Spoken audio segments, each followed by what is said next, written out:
जय Hind my dear students. और कल आपका आरएमएस का एग्जाम है, तो आप सभी को शुभकामनाएं। और जब मैं स्टूडेंट से मिल रहा था, जो यहाँ पर मेरे ऑफलाइन के स्टूडेंट्स हैं, उनसे मेरी बहुत लंबी चर्चा हुई। सवाल थे सबके, सर पेपर कैसा आएगा, क्या पेपर हार्ड आएगा, पेपर आसान आएगा, सर मेरिट कितनी जाएगी इस बार, सर वो मुझे फलाना सैनिक मिलिट्री स्कूल मिलेगा नहीं मिलेगा। और आपके मन में भी इस तरह के सवाल गूंज रहे होंगे और आपका मन व्यथित भी होगा, परेशान भी होगा।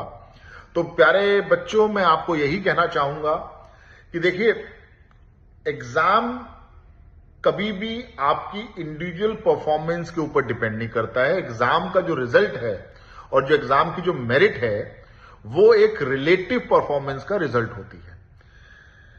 इसलिए आपके हाथ में है केवल और केवल स्ट्रांग तरीके से तैयारी करना और बहुत ही बेहतर तरीके से अपने एग्जाम को देना, पूरी प्रेजेंस ऑफ माइंड के साथ, बिना किसी एग्जामिनेशन प्रेशर के।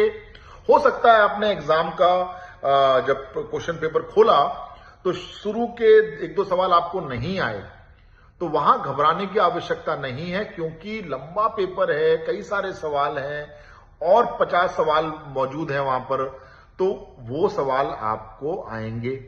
तो कहने का मतलब यह है कि रास्ते में शुरू की परेशानियों से घबराकर आप रास्ता ना छोड़ें, या फिर जब अच्छा रास्ता आने वाला है तो उस पर आप घबराहट की वजह से उसको भी खराब ना करें। रही बात, एक भरोसा अपने ऊपर करके जाएं कि आपको चीजें आती हैं, आपने मेहनत करी है और आप अपना बेस्ट शॉट देंगे।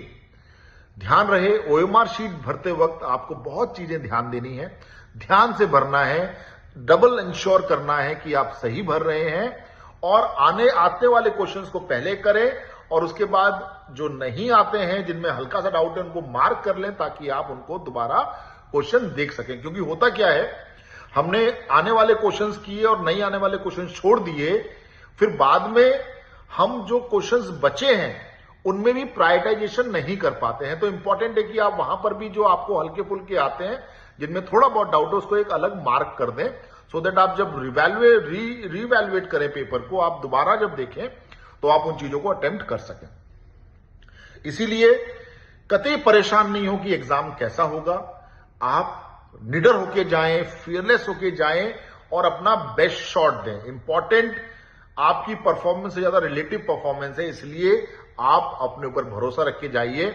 बाकी लोग क्या कर रहे हैं, कैसा कर रहे हैं, उस पर डिपेंड करेगा ओवरऑल रिजल्ट क्या आता है। फॉर एग्जाम्पल, मैंने 10 में से 9 स्कोर किए, मैंने बहुत अच्छा किया, लेकिन बाकी लोगों किसी के 9.1 आए, 9.2 आए, 9.5 आए, तो 9 भी खराब हो जाता है। और यहीं पर मेरा एग्जाम ऐसा हुआ कि मैंने 10 में से 7 स्कोर किए, लेकिन बाकी दुनिया के 6.5 आए, 5.5 आए, तो मैं वहां पर टॉपर बन जाता हूं।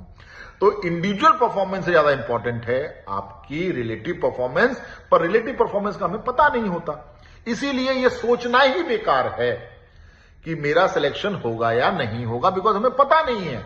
हमारे हाथ में क्या है, एग्जाम को अच्छे से देना, जो कि हमें पता है, क्वेश्चन पेपर को अच्छे से सॉल्व करना। तो यही मेरी आपको एक लास्ट मिनट टिप थी। आप लोग बिंदास होकर जाइए, मेहनत कीजिए और यकीन मानिए, आपने जो पूरे साल मेहनत करी है उसका फल आपको जरूर मिलेगा और आप 101% सेलेक्ट होंगे। और एग्जाम जब देके जाएं, जब एग्जाम देके आए, तो फिर पीछे मुड़ के ना देखें कि मेरा एग्जाम कैसा हुआ। ठीक है, आगे बढ़े, एक दिन रेस्ट करें, 2 दिन रेस्ट करें, उसके बाद जुट जाए सैनिक स्कूल की तैयारी के लिए।